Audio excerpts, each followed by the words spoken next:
this is Chris Sass from quiltfabric.com.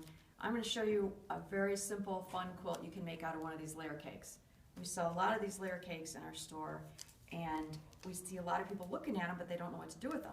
So if I can do anything, it's find easy things to do and easy methods.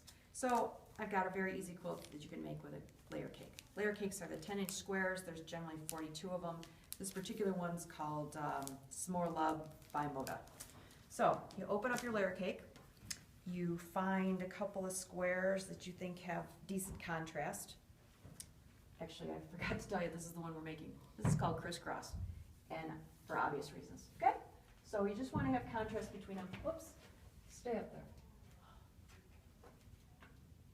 there. So professional, aren't we? Okay. So you get your two together, put them like this. Then you've got lines on your mat that you might not ever have noticed before. They're like a periscope or something. And this time we're going to use them. So we're going to put our two squares together and put them on the mat in such a way that your points are at the four corners of the periscope, or the sight lines, or whatever the heck you want to call them. Okay, then you take a straight ruler, and there are lines obviously parallel, and I'm going to cut on the one that's 1 inch to the right, and then I'm going to cut on the one that's 1 inch to my left. So we just go like that, and like that, and then we're going to switch so that these two get sewn back to this middle, and this middle is going to get sewn back to these. So from the two layer cakes, I'm going to make two squares. So you sew them together, and then you're going to get something that looks like this. I'll turn these around so that the campers are right side up.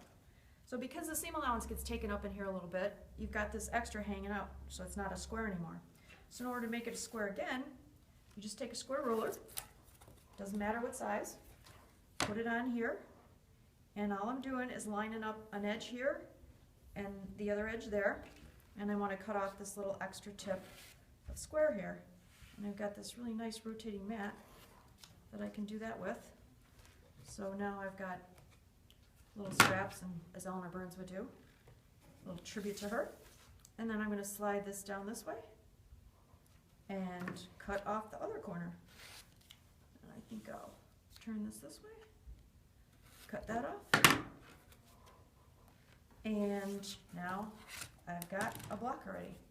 And then I just keep doing this until I've got a whole bunch of blocks, and I just start arranging them in some kind of pleasing manner, and this will take you all of a couple hours.